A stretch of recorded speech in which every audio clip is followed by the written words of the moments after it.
This is A to Z, episode 112. Today's guests are Alan and Hilery of Spooky Kidz Clothing Company.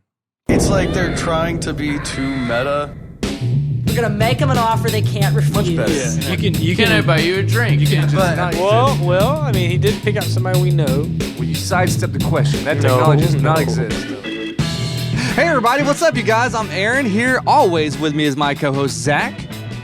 Welcome to A to Z Podcast, where we sit down with the folks that make Southeast Texas a better place to live. If you're new to the show, thanks for checking us out. We can be found basically everywhere. Everywhere. The darkest corners of the internet. Beirut. Yeah, actually yeah, listen to us a whole lot. It's kind of weird.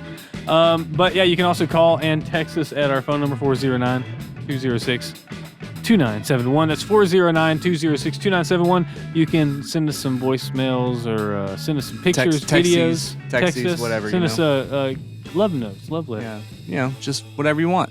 And today on this episode, we are here with Alan and Hilery of Spooky Kidz Clothing. They share with us a whole lot of stuff. We talk about what it takes to go from $0 in a garage to making a clothing brand. We talk about a lot of their Growing up goth in Port Arthur. Growing up goth in Port Arthur and just what it's like to be different in the first place on many different ways. And a lot of the good they do for the community. And not just our community in Port Arthur, but they also do a lot of things back in Nicaragua. And it's really interesting. We talk less in this one, and I think they talk more, which is it's a great departure. Great change of pace. Sometimes we don't shut up, and I feel like this is going to be a great episode, you guys. So stick around for the mid-break, and stick around for some announcements at the end.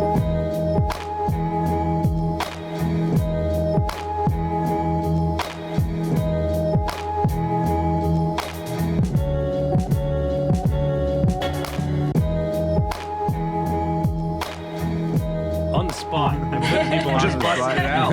Let's get to the point. Busting them out. Okay, what do I say? Stop playing around. You guys want the story, and we're here. Here it is. Yeah. Okay. We are two kids that started a small business in a garage. We wanted to do clothes since we were like 12, and we just happened to be goth.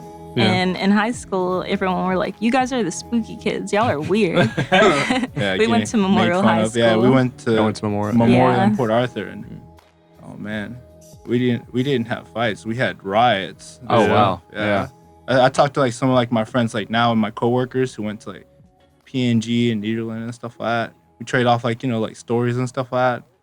And ours are nothing the same at all. No. It's like nowhere near. Well, somebody got stabbed in Silsby at the high school right before we. Yeah, but that was like the worst thing. Our high school, from what I've experienced later on in life, was extremely harmonious. When I hear other people's stories, I'm like, wow, we grew up in utopia. Except for that one kid that did get stabbed in the butt. He definitely got stabbed. It was in the butt? I'm sorry. Yeah, he got stabbed with a pencil, wait, what? like in his butt. Yeah, I'm sorry. That's really sad. that was sad, but I think it just like had 2 stitches and he was fine. I'm sure it was fine. But that was the worst thing. But Memorial though, In fact, it's not even there. Like I think most of like the gang violence and stuff that like happened like growing up and stuff. That's middle school. Yeah, That's middle middle is school kids bad. like Middle get school involved are like the in bad like kids. High now? school is fine. like the stuff like in Port Arthur, like there's a couple years back, it's gotten a lot better. that's It's in gotten a cities lot better. though, like middle But- school kid. Yeah, middle So school. it's like whenever you become a high schooler, you get to a certain age, you get like a little bit more sense. But when you're in middle school and you really, it's like, let's go after these middle school kids. Yeah. Y'all gotta go beat people up. yeah, I mean, yeah, like it's gotten a lot better. Like that's like what I really want to say too. The neighborhoods have changed like a lot. But whenever like we're in middle school and stuff, those were the kids like they were doing the drive-bys and the shootings and stuff Middle like schoolers. that. Yeah, this is like for like Sir 13 neighborhoods and 14s and like like really like heavily like like involved like in like gang stuff or drug trade and things like that, because they're probably already gone to jail multiple times or like for a They've been long to juvie time, or something. been to juvie for for a long time, and then they finally get like let out like in high school, and it's like like they got to try to like get their life like back together before it even starts. Yeah, before it even starts. Like, I don't even think your life starts until you get out of high school. Probably not even a little after that either. Yeah, that's such a strange concept. Yeah, I mean that seems to be what's happening in Beaumont as well. Is like there's these kids that are running around and somebody gets murdered, and then it's like and it's usually always like it's like one 18-year-old and then like a 15-year-old, a 16-year-old, and a 14-year-old. Yeah, so that's what I say. Like, it's like people doing like shootings and drive-bys and stuff like that. Like a lot of cases and stuff in our neighborhoods. Like it was like the 14, 15-year-olds and stuff. Or that's great. We trade off like a lot of stories and stuff. That's what we kind of like. Whenever we first met, and we traded off like stories like growing up, and they were so eerily similar and stuff like being like a couple blocks away, and like it just like I don't know. But still, with all of the like violence going on throughout middle school and high school, we found ways to volunteer. Like I was at the Hope Center a lot when I was a teenager, and I'd hand out sandwiches with like Tisha Armstead, like and my mom like was a part of the NAACP, so we'd march with like people in the town that their kids had gotten shot, and we'd protest peacefully. Yeah. So you were raised kind of in that realm of community service type of thing. Yeah. Have you tried to incorporate that with your clothing brand? Do you guys try to do like a lot of good for the community? Definitely. Yeah. We put together a box of like small like essential goods to like donate to the third world country. Okay. Is that what we were talking about before the show, Nick? This charity run right now, we got together like a bunch of hygiene products and stuff. I mean, this is stuff that anybody can do, really, like, going down like to your local like dollar store and stuff, just like grabbing like miscellaneous like things. Like this is like toothbrushes, like toothpaste, shampoo, hand sanitizer, baby wipes and stuff. Just like basic goods. And this batch is gonna go out to Puerto Lempira, Honduras. Okay. Yeah, and they're dealing with like the COVID-19 pandemic as well, but without like the necessary. They don't even have infrastructure out there. Yeah, the government's not very strong. Yeah, or like even the hospitals. Like we're getting like calls and stuff like about like not having enough beds, and what they consider beds isn't even like what we consider like. They're basically like sleeping like on fabric on concrete floors. And this is like the situation. So like telling them to stay at home, or like just to like deal with like the pandemic and stuff like isn't gonna work. No. They need access like to like hygiene things and masks. Well, they don't really have like subsidies either too. So like in America, we're afforded the luxury of if you stay home, you can get that incentive that came with your tax, but that doesn't exist there. If they stay home, then there's no unemployment. They're going to starve. Program. Right. Yeah. Exactly. Yeah. Have you guys seen this? I saw this the other day. It was it's one of the darkest things I've seen in a long time. Then it's that's what we like. And it was what we usually. This was so dark.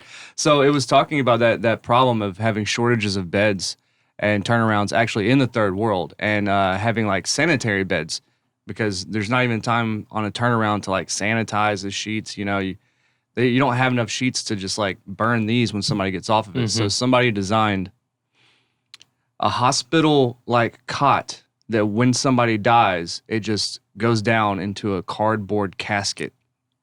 So cardboard caskets are a thing here. Yeah, so it was like it's a one-time use hospital bed that doubles as a casket, and it's like biodegradable. So I mean, spooky. It's like whoa, it's gothic clothing. So it's like we can get a little dark. Yeah, we can get a little dark. Yeah. We love watch dark stories. Yeah, we look up like dark tourist things and stuff. Oh yeah, I love those things. Yeah, because it. I don't know. That's just like always like piqued our interest and stuff, Even like the local area, right? Like you guys were talking, I think like one day like with like I always get her name wrong. Deja. Oh, Dej. Dej. Like and you guys like told her a little bit about like the local like history about like the judges and stuff. The underground tunnels and stuff like that. And do you guys like ever research like about like Port Arthur and like Arthur Stilwell? No, that's a cult history like around there. That's like we just haven't got there yet. That sounds really. Did you say a local cultist? No, a lot of there's like some. Yo, I need to know. Look Cults. it up, man. No, what you got? Tell us. I love cults, man. I'm about it. Well, there's a. It's like the Kellogg story, but about something. There's different. like a couple stories and stuff like that we heard, like, growing up, in Port Arthur. Yeah, like about Arthur still will like sacrifice the whole town to like the devil, and so like that's why no one can leave there. But a lot of people are leaving Port Arthur. Yeah, It was like something about 2020. the blood pact has been broken. Yeah. the Golden Triangle. The flooding came and Illuminati. Yeah. pushed everyone out past the curse was just like, but stop stop Yeah. leaving. It couldn't Shoot, stop I everyone. would.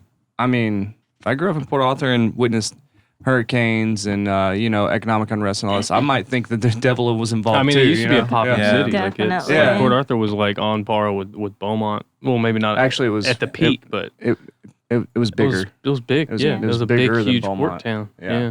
Yeah, that's the strange thing about these communities is they're a very far place away from where they started. Mm-hmm. You know, even when we look at like Orange over there, Orange is kind of a sleepy sort of rundown town. Orange used to be the biggest military port in the country.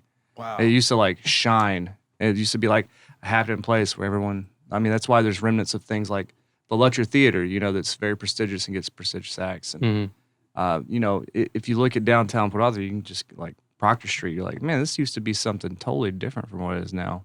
It's crazy. Used to be popping. Yeah, it used to be popping. Yeah. They had like 12 theaters in Port Arthur They did, yeah. at one time. Wow. Like back. Well, I mean, this is back in the I teens. think like some of like our older members of our family and stuff like might be able to remember that. Yeah. I've heard talk like 20s like- and 30s and 40s. There were there were a bunch of theaters. It was everything from a bunch like little like Nickelodeons to big cinemas, and it was a city of it was a center of culture. Yeah. So what was it like growing up goth in a town like Port Arthur? It was pretty rough. Like Yeah. a lot of people didn't understand us, or they just assumed we were Satanists. Oh yeah. But Yeah. that's not who we are. But we didn't want to correct them because they wouldn't understand. Yeah. So what is it? sometimes you didn't even have to go like thing. you didn't even have to like be like that extreme like or anything like that. Like if like we were like say like in Austin or something like that, like they'd be like, oh yeah, that's Oh, they're goth. that's Yeah. like whatever and stuff like that. Or like, oh, that's not even that goth or something. Y'all are gonna be Uh, goth shamed if you go to New Orleans or something. Yeah. Exactly. Yeah. Like those like It's goth like, what meccas. you have Yeah, the fake blood? Meccas. Yeah. Oh, this is we only use like imported goat blood. It's not no real Norwegian goat blood. So I'm guessing that Cursed like blood. I'm guessing that the reason why you named the the clothing line Spooky Kids is you just kind of like own that name, right? You got called Spooky Kids, and it seemed to be like Yeah. weaponized against you, and you kind of have it. Yeah, As, people would as your say badge that's now. snarky and just like Definitely. like kind of like Yeah. they were trying to like make fun of us and stuff like that. And Yeah. I was like, oh okay. Yeah, Cool, they did this do is a very what good it is, job. yeah. They didn't. It 'Cause sounds kind of cool. They launched a clothing brand by making Yeah. fun of you, like, I was gonna say like Port Arthur like really taught us like to be like kind of like resilient. Yeah. Yeah. We had like a lot of like ups and downs, like even like starting like this project too. We've had like several hurricanes back to back. We lost like a big like amount of like our products and stuff like in like floodwaters and stuff. Mm. Oh, my like all the parents blanks. lost their home. Yeah. Wow. Yeah. do y'all print your own like screen print them yourself? or- We We- started at first. We did, but now like we send our designs overseas. Okay. Yeah, we could be Yeah. made Yeah. like in like factories and stuff like overseas. Yeah. And our real goal is like if our orders like can grow like enough and stuff, we can start bringing back some of those jobs like back to like our third world country Mhm. homes and stuff like that, and pay them like fair wages. Mhm. Yeah, like what you were talking about earlier about Nicaragua and how much goods they actually make. You Mhm. can just Exactly. find- They're yeah. very talented and stuff. I mean, they're already making your goods, Yeah. but they're not getting paid like the right amounts like for it, or like even like getting any benefits or anything like that from Right. and a lot of like those workers are migrant too. They're coming like from like more rural areas, leaving homes, leaving small villages, Mhm. to like go far like and go work in a sweatshop. Yeah, they're like one day I'm gonna work hard. I'm gonna bust my butt, and I'll get that job. I'm gonna Yeah, get the it. sweat job. I'm gonna get that sweat job. So was that rolled into like the start of it? Like that was the main idea is like we want to do this thing as I guess probably like a creative exercise, but also as a way of maybe possibly setting up some way of helping other people out. Exactly. That Yes, like our background in like charity work, because he used to volunteer at his church, like helping the elderly people. Yeah, First Baptist Port Arthur. Yeah, not the one on Proctor. I know a lot of like locals and stuff like oh yeah, like I went down to First Baptist of Proctor too. No, it was First Baptist Church Port Arthur. They used to be on Gulfway Drive, but I just grew up like doing like a lot of like volunteer work, like like with the church like there. And she did a lot of like work with like the local NAACP chapter with her mom and the Hope Center on the west side of Port Arthur. So there's a lot of like activism or like a lot of like a lot of service. Yeah, a lot of like service to other people.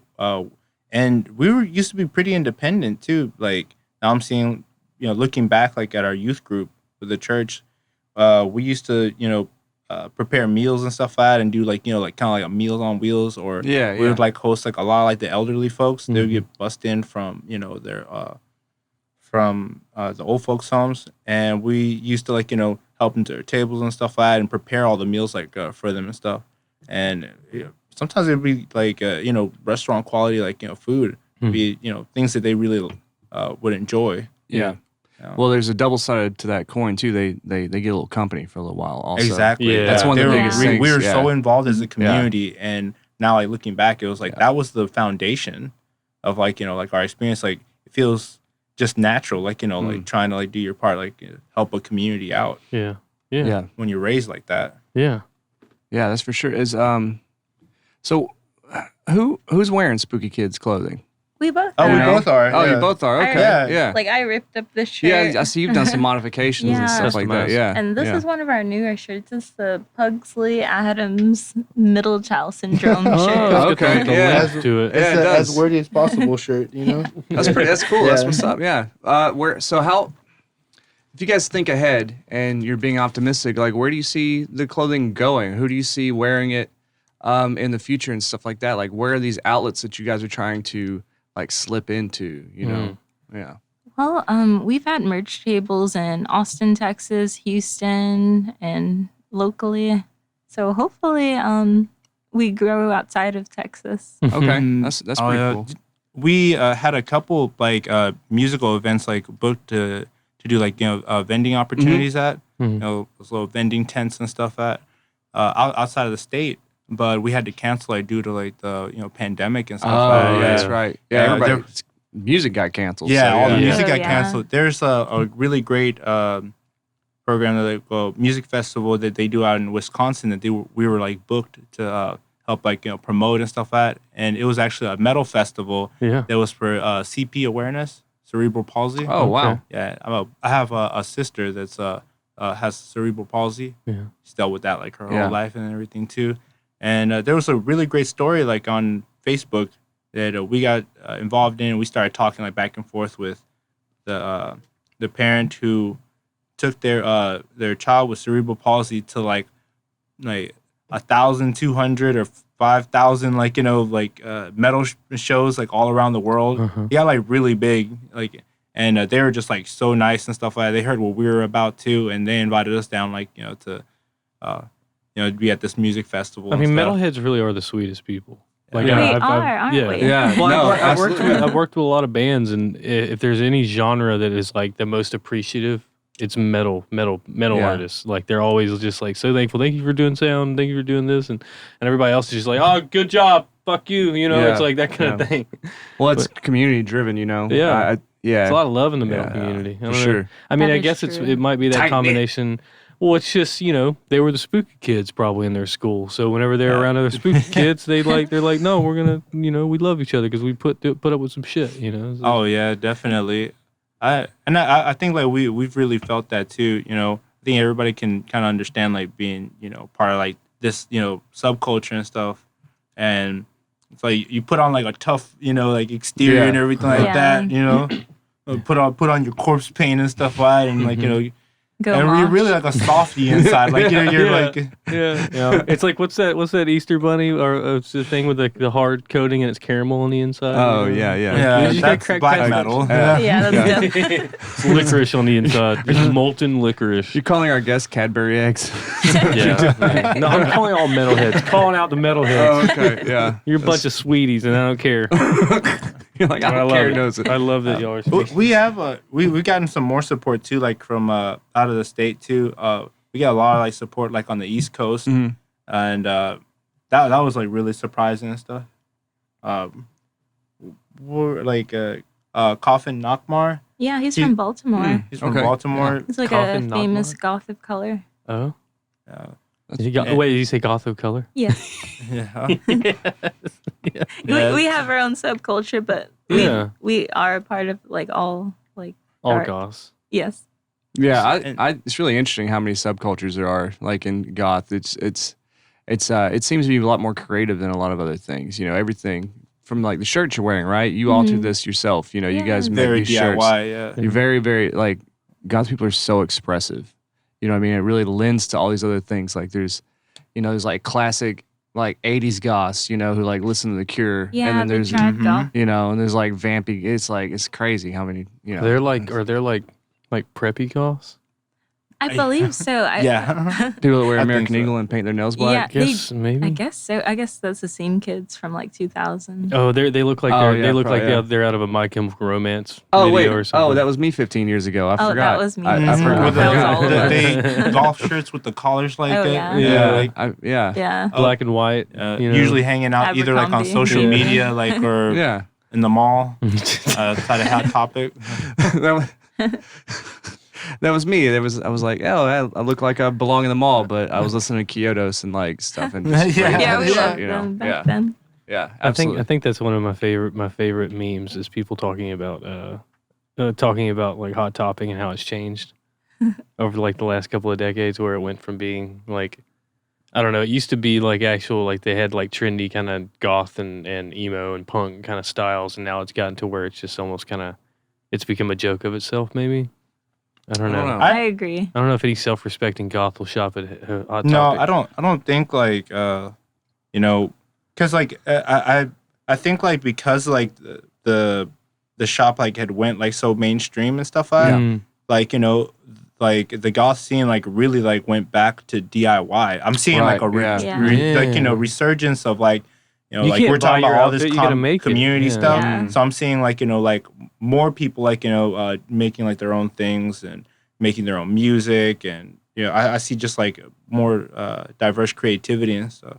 Yeah. So I've seen a lot of like underground like people like musicians, you know, make their own merch. Like that's it. Like, you know, right off the bat. Yeah, like Buddy Danger. Yeah, He's like a sad boy rapper. Yeah, sad boy. He's a sad boy rapper. He's like really punk, and he does like really cool covers and writes his own songs too. That's what's and he also like makes, you know, like designs like clothes and makes patches and stuff like for other people. He came down from LA to Houston, and we checked them out with a group called Justin Symbol and Angel Nightmare. Okay. Yeah. They were on tour, a couple like Requiem Dream, and they were just so DIY and so like modern version of like goth stuff. You know, all their inspirations like came from like, you know, like really traditional stuff like The Doors, things like that. Like, you know, we talk like old music like a bunch with them. Yeah, and they're so cool for like people that are like hella famous. They're just like down to earth, and I got to interview Angel Nightmare. Yeah. Oh, words. I love to interview bands like local or metal bands that come down here. Like, How many have you got to interview? Maybe about 8 like different bands. That's pretty cool. Some local too. They travel a lot through here. I don't really see. I'm not in the metal scene. Scene's like kind of insular. Like, well, not insular, but it's just like there's a big metal scene in Southeast Texas. It's just I didn't know where they play. There was even a black metal festival before out here. Houston for sure. What? There was? Houston's the place. Yeah. That's how big the scene is like here. And there was like, a black metal festival here. There was. Yeah, of all local bands. What was that called? I know what you're talking about. Like I've worked in that scene as well. Or I mean, I remember whenever it was like really popping, they would have like metal nights. We grew up like going to like as soon as like they started giving like all ages shows like at Crockett Street and stuff like that. We started going to the Gig and Tequila Rock and listening to like man, it's just too many local bands. I think if I start naming them, like I'm gonna forget one and feel bad. Well, but also like most of them, like they break up, and then like 2 of those members make another one, and the other 2 make another one, and it's just they just do this. That's how an actual scene is. You know? Yeah, well, it's true. But like, I mean, I know this one guy. I forget his name exactly. But he's on. I'm still friends with him on Facebook, and he's sending me page requests like every other week for a new band that they started in their living room, and it's like, and it's good. You know, it's good that the guy we really need a damn venue. In this town. I'm so out of the loop. We need a real rock and roll. Like venue I never town. hear about shows going on anymore. Like I'm convinced that no one's doing anything, and I don't know, that it might be just my perceptions. Well, nobody's doing anything right now. Yeah. No, I mean, even before the pandemic, I was like, are people still playing music? Did you used to go to like shows like whenever like Casey Hall like used to in Port Neches used to like do shows? I've never been there, but I've been to like shows at like King's Q and put out there. You know what I mean? King's like, Q, yeah. I've been like, they would bring metalcore acts like from around Texas. Okay, to really? King's Q, in Port Arthur. Yeah. And we've been there like support out and stuff. I wanted them to keep coming and I used to do stuff like that now. And I was the kid hardcore dancing like in there and stuff like that. Me too. Flying back kicks and stuff like that. And trying to bring that scene. You really when I was like, dancing. all right, I'm just gonna walk around. I don't want to catch a big toe in. No, now. especially now. It's like I remember whenever I'd mosh when I was a kid, whenever I was young.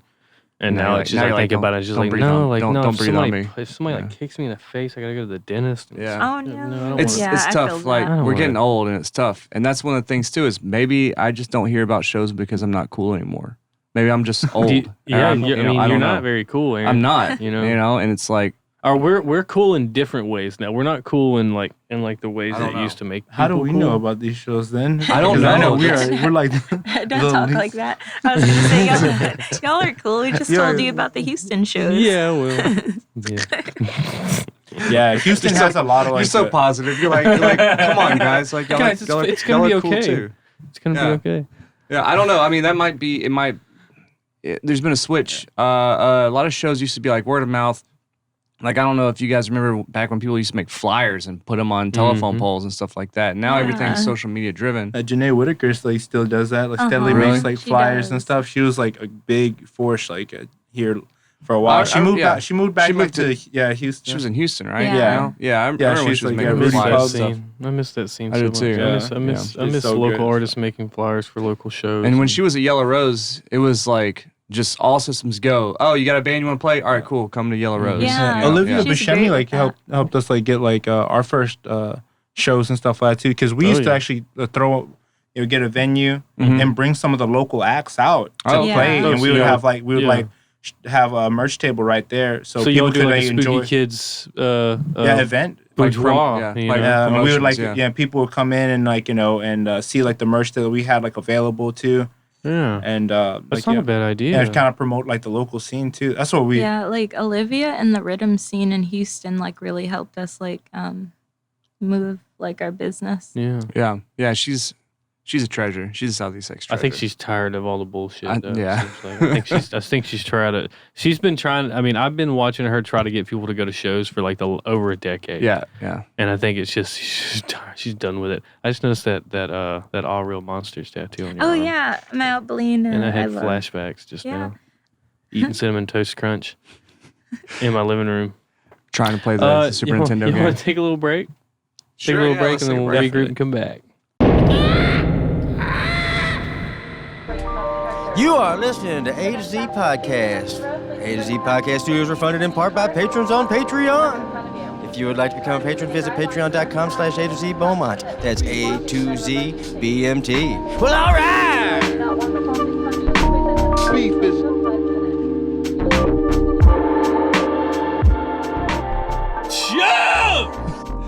All right, guys, this is mid-break, so you know what time it is. It's time for us to do like a little advertisement. And you know what fits with today's episode? Chubbs. Apparel. Clothing. We've been talking about clothing this whole time. Today's sponsor is Chubbs Apparel Company. It is a fishing outdoors lifestyle company. They like to say that they're a lifestyle brand for any lifestyle. That's right. And guess what? If you're out on the wake, out on the waves in a canoe off a pier and you just like trying to fish for some of them big boys, you know what I mean? You might want to check out that big nasty pocket tee they got on. It's kind of cool. It's got just a big old fish drinking a little brewski, trying to fish. I guess it's a cannibal fish. But anyway, if that's something you're interested in, you get 20% off with the code A to Z BMT when you go on their site. Order the shirt. Where can you go on and find that thing? You can go to chubbsapparelco. You just look right down there. It's right there. Yeah, it's going to be there. BigCartel.com. That's it. So if you want to look good while you're out catching for some big nasties, put our code in the link. Help support us. These guys are helping support us. Support the people. Hey, they paid money for us to do this. So, you know what I mean? Go get that t-shirt. It's pretty great. Yeah, well, if you want to advertise with us, go to feedback@A2Zpodcast.com. Send us an email, and we'll show off your brand as well. That's right. That's right. Help support your boys. Yeah. Let's get back to the episode with Spooky Kidz Clothing.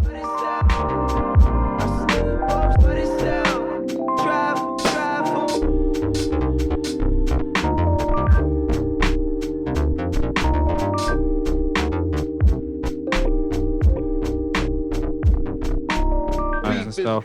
What's the name of it? Is it like a reservation, or is it like a place that people like lived and then everyone just says like, hey, don't mess with well, these people? we've been fortunate and stuff to where like my people still live like on their traditional lands and stuff like that. But there's like other sister tribes and stuff like that have been pushed like into like our area, removed and stuff like that. And it's just through the ages, and we were one of the first like to like have like interactions like with Europeans and stuff like that. Columbus actually landed on our shores. Whoa, that's unfortunate. In Nicaragua and Mesquito.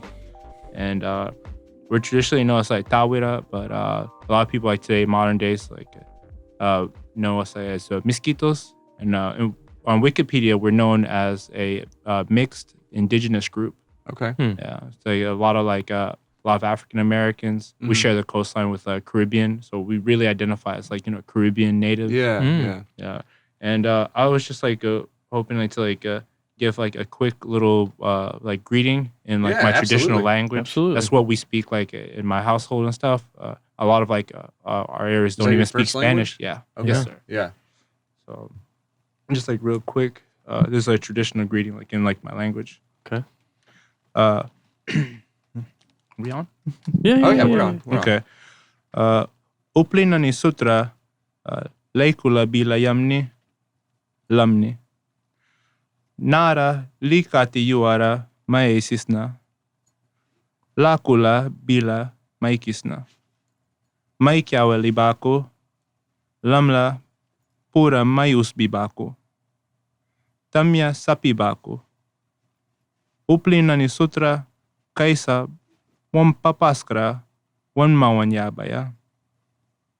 Yaptiki mairin sitawala wina kabo unkat pawan. Inslamain kay kipawan. Aisiki, yang aisiki, wait na, bimunara tasbay karapawan. Yubani kulmiski pawan. Bamita, yang ba mayay suna, bimuna luhpikas na. Bamita, yang ba sitawala tasbay ka luhpikas na. Sutra, upliki sutra, yauni. Thank you guys. Oh no, yeah, thank you. So that's a greeting? Beautiful. Yeah, that's a traditional greeting. A lot of in like our language and stuff. Yeah. So it seems so wordy for a greeting. Well, in English we're like sup. Yeah. Well, a lot of it's called ceremony and there's a lot of like the Red Cross stopped you all from talking Mosquito. Yeah, wait, what? Yeah, there's a lot of like history and stuff. We've been around. We've had contact with Europeans in the modern the Red Cross technological world for 500 years. Yeah, and there's been just like a lot of history and years of oppression like there. Missionaries. There's a lot of missionaries going, why don't y'all speak Spanish? Yeah. Yeah, that's exactly it. And what's crazy about it is that we've never been conquered and stuff. Like we sit like on our traditional lands. Other tribes have been forcibly removed and sit like on our reservation. Yeah. We share it. But, we still hold, true. A lot of like the immigrants like here that that are of my same tribe, Mm-hmm. the children that don't speak my language at all is slowly disappearing. But I've noticed that's kind of a reoccurring theme with a lot of people that immigrate here from Latin America is that they want their children to assimilate so perfectly they want them to lose their culture. yeah, You know? and you know, the school system hasn't really been like like sympathetic to that too. Like, you know, they would forcibly like, you know, cut our hair, tell us like, you know, you have to speak, you know, this language, and then teach us like, you know, the history too of you know, European based, you know, like system. Yeah. And it's just a clash of worlds, right? You know, people aren't really given time to assimilate, and what that does too, by us not knowing like our language or practicing our culture, it becomes a gap between like, you know, me being able to communicate with my grandparents or share like that culture, share that history with us, with each other. That's probably what they hoped for. Yeah, it's been systematic oppression and stuff, but we're resilient. Yeah. You know, and I think like that there's a lot of like talk sometimes about like, you know, about you know, poor us or something like that, you know, but I think, you know, like us and people of color in general, like they're, you know, like, you know, throughout, even though there's been like systematic oppression and stuff like that through the ages, we've always like been resilient and try to come together as a community. And there's like slow waves come in from time to time to say like, no, we're not gonna assimilate anymore. We have to retain some of our identity or culture. That's really special to keep that identity and culture too, because when you look across the vast world we live in, there's gigantic countries that don't even have their culture anymore. You know, so to be so small and like be able to retain that, I think it's something special. You know, So in that greeting right there, I didn't say my name in any way. That's almost kind of like disrespectful, like right off the bat. Yeah, there's a lot of like cultures that think. So instead, I said where my mother is from, you know, what village, what tribe, like, you know, tribe, what village my father is from, and we base like our culture around matriarchy. Okay. Yeah, you know, that's different. So like our you know, tribal lineage and stuff like goes from mother to mother. So highly respect, you know, it even in my language before even ever hearing like, you know, English and stuff like that. The name given to like our land is Yapti Taspa, and that means Mother Earth. Yeah, in my language already. What a, you know, coincidence. Yeah.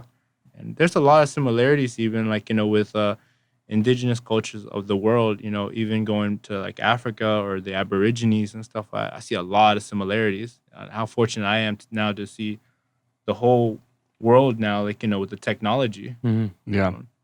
And I think like tribes like mine too are seeing that now, the young bright minds, and are really hopeful for the future.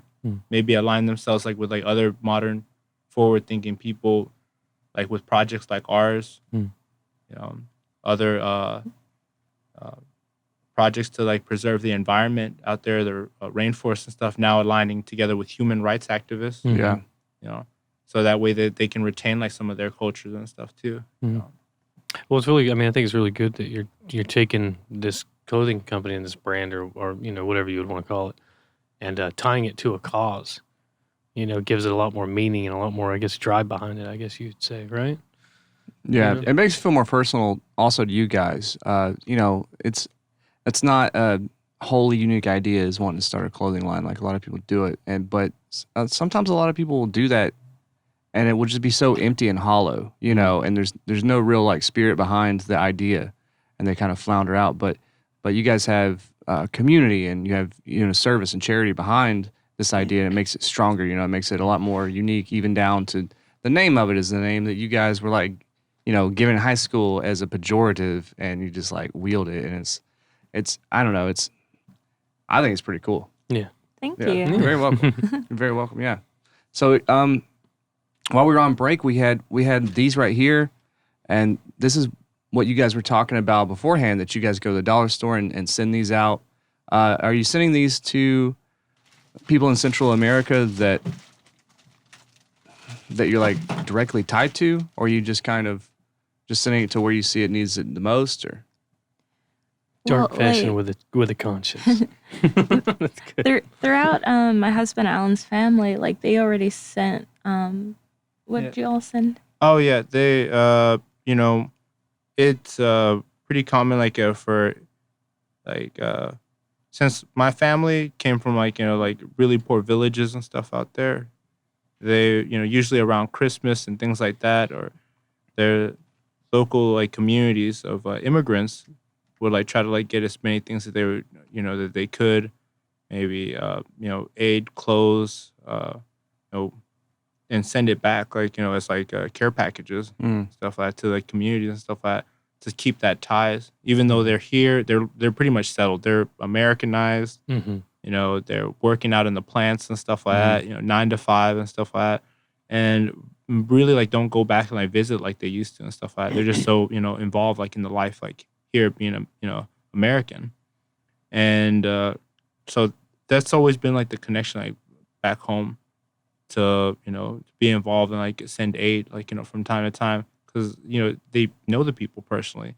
My mom like grew up like in like refugee camps and stuff like that too during the war, like in Honduras and stuff, in Puerto Limpira, where we're sending like these groups and stuff like that. And they had Feed the Children out there filming their refugee camp. They had like all these like Red Cross and like aid groups. Well, you already said Red missionaries. Cross. You already said Red Cross try to make y'all like not speak your language. So Groups groups like that and stuff. That's a freaking back. That's a back. Here you go. Here's some help. But, but also here's some oppression. It's kind of like that South Park episode with like Starvin' Marvin. Oh yeah. That was very poignant. South Park's very good about making those points like that hard. And another thing too, we I think like we already grew up like in the subculture too, so around we know like how great like metalheads are, how great like goths and like people in these like different like subcultures are like and we wanted to like just do our part in like like bringing like the the aid from the people that aren't like religious or from the secular community and music and stuff like that, and show like everyone like how good they are, and add on to like the aid that's already like being like sent down. There's a lot less string attached from secular people. That's true. Just do good and try to survive. Right? It's like we had to like host a lot of garage sales at like different places in Southeast Texas, and we'd like send like a little bit of that money like back to like his home village, that was, his people's village. Yeah, that was just like how high school like was and stuff like that. It was always kind of like in the back of our mind and stuff like that. Like like oh, like you're eating breakfast right now. There's some people that don't have a breakfast right now. Just like growing up like with that in the back of your mind. It's just like it was always like whatever we do, whatever kind of project and stuff like that, it's gonna have a humanitarian aspect to it. That's true. What have you all been doing during the lockdown before Texas reopened? Oh God, I was working every day. We're both essential employees, I guess you could say. Yeah, we've both been busier than we were.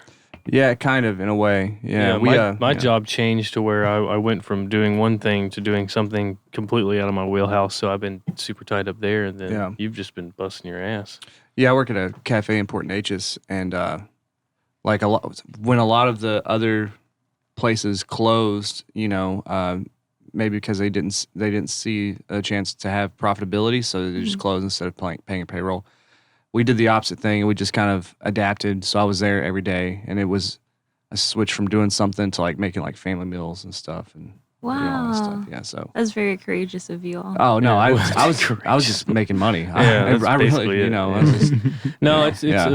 I was talking to somebody the other day. Like, definitely wasn't selfless. Well, it's like I've been doing like most of my life has been doing events and like concerts and stuff like that, and I just realized like I started like freaking out a little bit the last week or so, because I realized like I haven't done a show or any kind of event or anything in months. It feels weird, right? And and I was used to it. I was okay with it because I was distracted. But like I realized the other night, I was just sitting here. I was just like, "Fuck, man, I would love to go to a concert right now."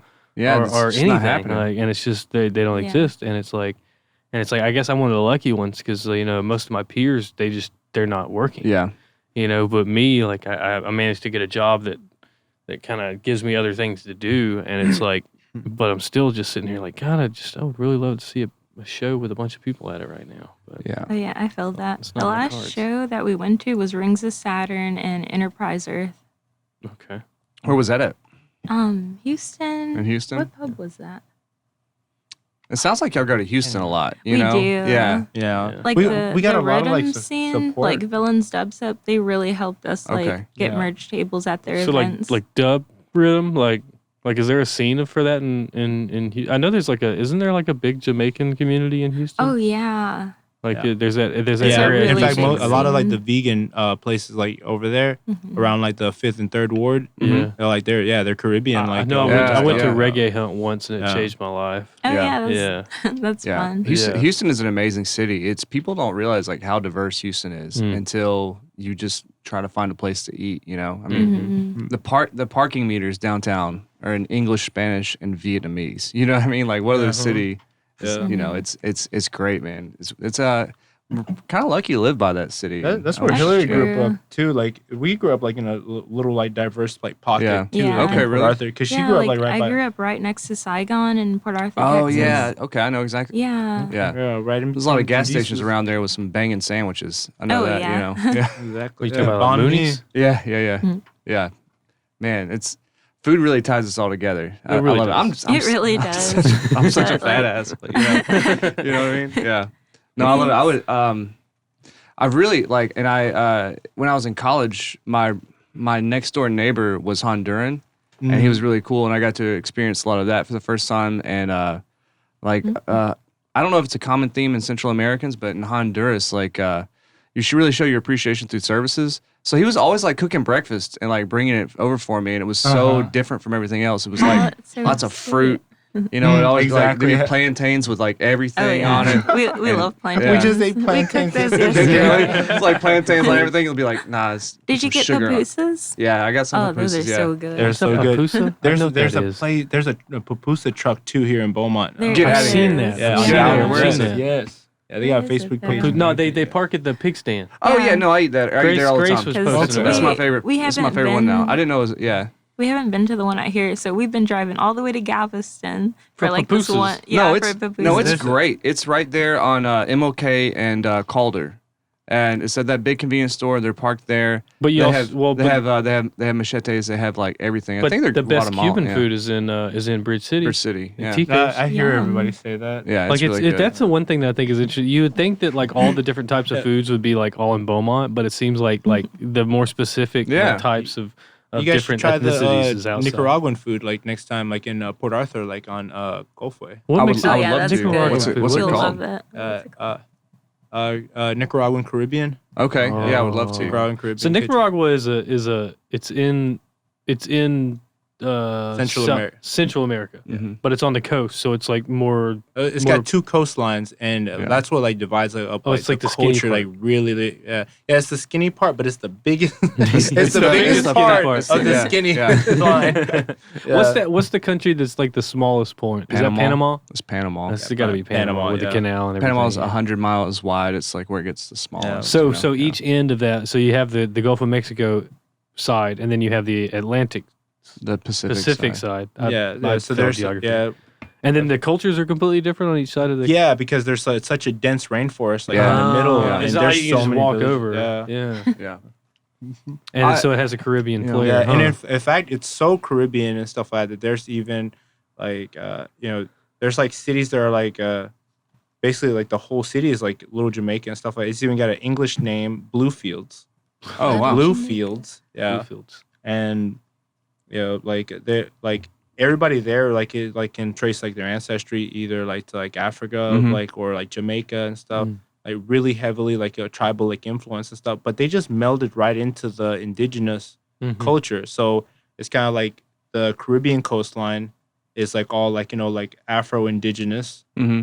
and they hardly speak any Spanish, like really. Mm. A couple like mestizos and stuff out there. It was that's like the mix of the culture. And Right, stuff right. Like that. I think you guys had like one of like Gonzalo? Yeah, Gonzalo. Yeah, it's right Gonzalo, there. yeah. Right there. That's the little sign Gonzalo. Yeah, but yeah. he was. I He was noticed that, but I wasn't we used to sure. get kicked out of like the mall against stuff like With Gonzalo? Yeah, Gonzalo's also. was Gonzalo a goth kid growing up? Was he a little emo guy? Yeah, we didn't know him like that, but like our friends hung out with him. Yeah, we revolved around like the same like. But like we love to see like all the stuff he's doing. It's like, yeah, oh, that's he awesome. has the same like, kind of it's such mindset an inspiration. as Alan does. Yeah. You know, like Yeah. he's really he dug into his home culture, and it's like you're still connected to it. Whereas I don't think he was as connected to it, and he had to discover it again. Yeah. And he had to read into it. He's trying to learn the language and everything. I just think that's pretty cool. Yeah. So that in like indigenous like in African culture like over there, it's like so like heavily like prevalent and stuff like that. I mean like they've been like this like for 500 years Right. like now and stuff. I think like historians like it's so vastly distinct like from what's going on like in the Pacific coast and stuff. Like the Pacific coast is like really like Spanish based and stuff. Yeah. And It doesn't have the rainforest on that side though. no, it's like really urban. It's like Southern California's. It's like exactly. that geography. Yeah. Yeah, it looks like some places look like Malibu and stuff like that. Yeah. It's I don't know about Nicaragua, but on that side too, there's a lot of like Americans there. There's a whole lot of Americans there. Yeah. We saw him Bias, the Jungle Town. Okay. Yeah. That was like really good. It's interesting. It's interesting. It's interesting. It is weird. Yeah. It's weird how many you probably know some people whose parents have like a second house in Mexico, Most and you just don't even know it. Mm-hmm. It's weird. I want a second house in Mexico. I do Well, too. yeah. Sounds nice. If it's really far away, like if it's on Baja, or Not something. anywhere near the border. Yeah. Well, just not anywhere nearby anybody else. Like I would want Oh, yeah. solitude. I just want to be like, I like peace. yeah. I think it's like funny too, like with like all that diverse culture like out there and stuff too. They've like like I grew up like knowing that like there was like metal and rock scenes like in other countries like too. Oh Like, yeah, we love the Big time. Indonesian metal scene. So good. Yeah. and she listens like to like some South African black metal bands. okay. Yeah, Crow Yeah. Black Sky. Crow Black Sky. Is Yeah. it like is there like a tonal difference to the sound, or is it metal music? It's just in a different language. It's in. You just gotta check it out. Yeah. I don't want to ruin it. There was a not one do of it the, justice. one of the like last actually black metal bands I listened to was our friend Kenny like let me listen to it, and it's really strange. So it's like Norwegian metal, but the front man is a black guy, and it's really strange because it's this melding of black metal and like traditional blues, and the whole thing is like this concept. The whole album is this concept where it's like they sold their soul to the devil because God's let them down, right? Because like the tool of oppression for slavery was Christianity, right? So in this metal, it was like fuck you God. telling? It was like fuck God. Like so they were like ask It was Satan. the They'd be blues, like, but they're like, fuck God. They would be like Satan, help us get free, like set us free. And I was like listen, I was like, oh, this is wild because Earlier- it was so cool. Earlier, when you were talking about your culture, Alan, I was gonna say, well, I'm not gonna say how I got here. Right. No, It wasn't by choice. No. History's crazy, man. Everybody, people just started drawing lines on the map, and sending people here and sending people there. Yeah, It was my tribe, like another part. I don't want to keep on like throwing it out there and stuff, but don't feel like that. It's Yeah. very, very interesting. It's Yeah. we'll never have Like- anyone else on like this you're show saying, like talking they about were it. drawing these lines, right? Yeah. And like like our my tribe is like separated by like these like modern day borders and stuff like that. So Yeah. some of them are in Honduras, Mm. some of them are in Costa Rica, Mhm. and some of them like are in Nicaragua.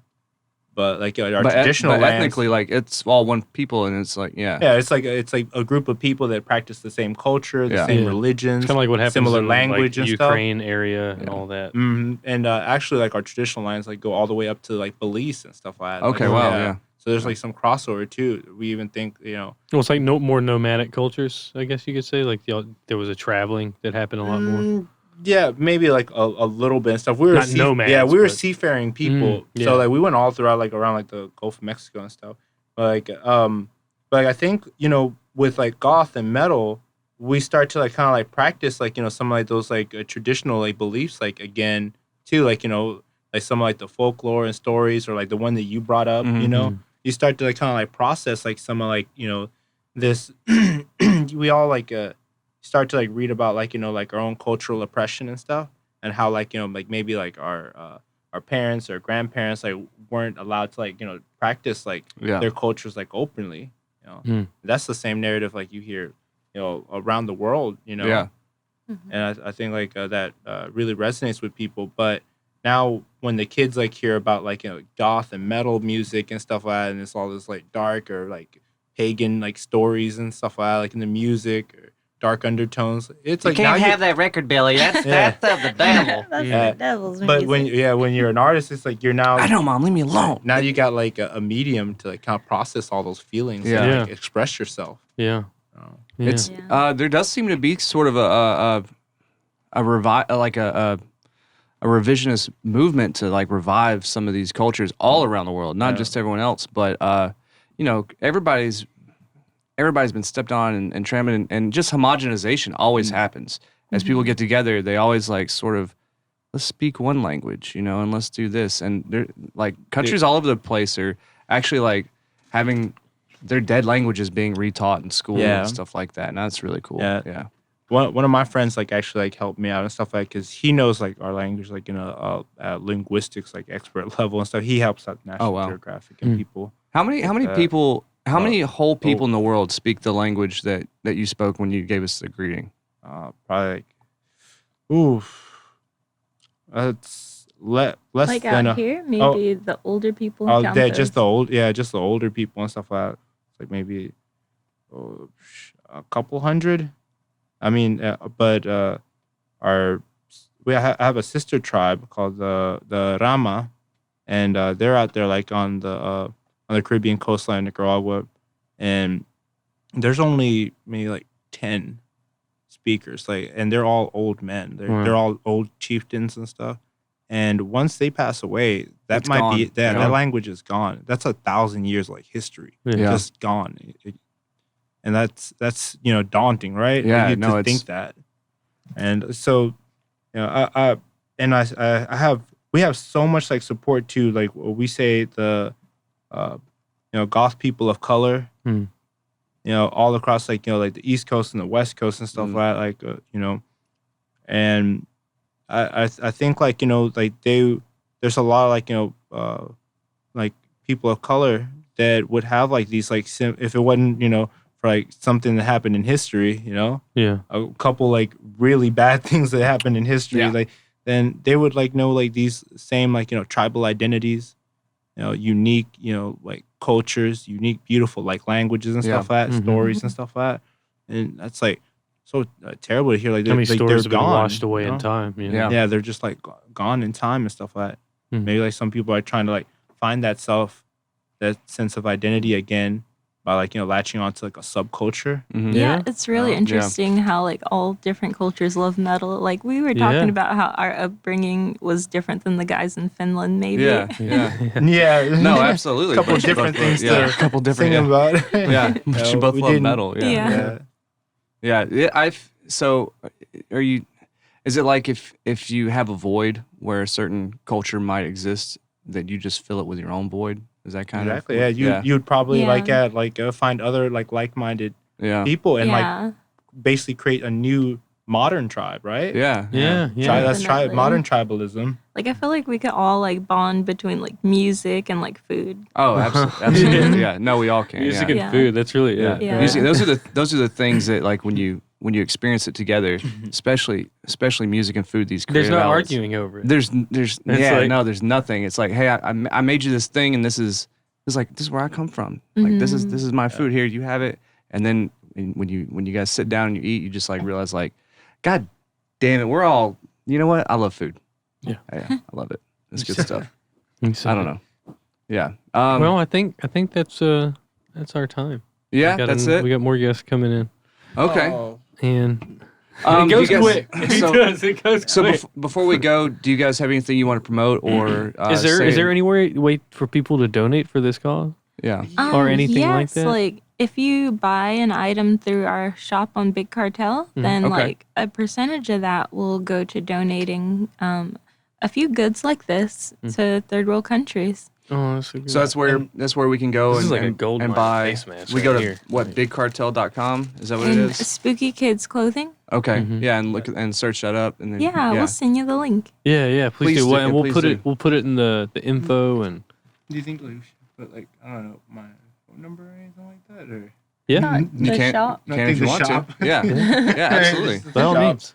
Yeah, I already get like hit with a lot of like spam calls and robocalls. We got a Google Voice number. Oh yeah. So we don't have to answer. We just let it go to voicemail. But y'all can follow us on Instagram, Spooky Kidz Clothing, Spooky Kidz with a Y, and Kids with a Z. Okay, awesome. And we'll share all the links, and we'll tag everybody whenever this comes out. We'll talk to y'all before. Yeah. Before we put it out. I mean, I think we had a great time, man. That was a great conversation. It was very special. Thank you for reading that. I'm never gonna hear that language ever again. Probably that's very special. Well, don't say that. Maybe. Oh yeah. I don't know. I don't know. Maybe we'll hang out again. Oh yeah. I didn't want to give you like such like there are like a bunch of people that like speak it like back home, but it is slowly going away and stuff like that. Like and.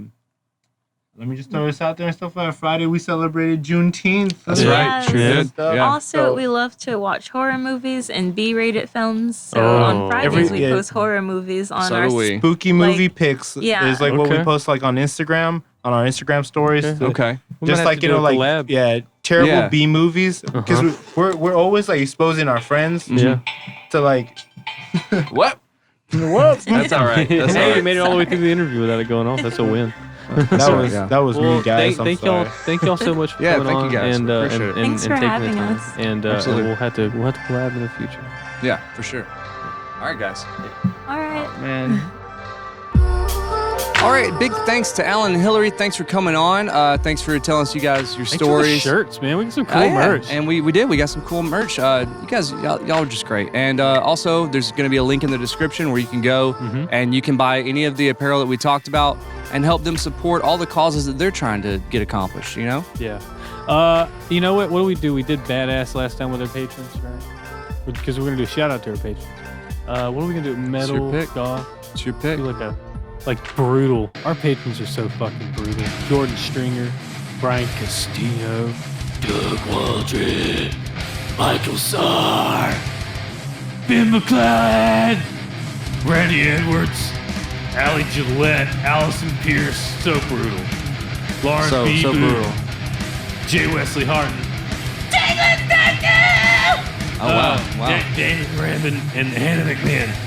If you're interested in becoming as brutal as these patrons, head on over David to Lee Roth with it. Patreon.com. /A to Z BNT. That's pretty good. David Lee Roth, I like it. Your voice hurts now, doesn't it? Yeah, it hurts.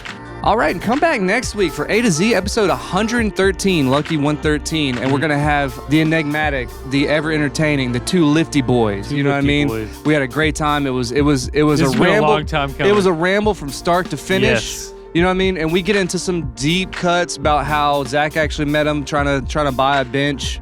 You know. Oh yeah. He was like, I'm trying to buy a bench. So we knew him for a long time. We talk about their escapades, like head standing through targets and everything. And then we wrapped the whole thing up talking about how they kind of became the de facto heads of the Black Lives Matter movement in Huntsville, Texas. You know, being really young guys. So it just crosses the spectrum, guys. It's gonna be a really interesting one. We think you'll enjoy it. So come on back now. You hear?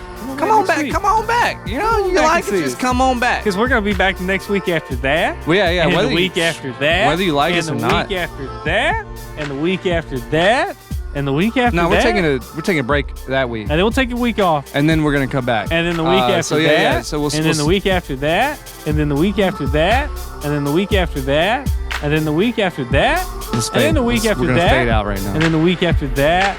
And then the week after that. And we'll take a break for Christmas.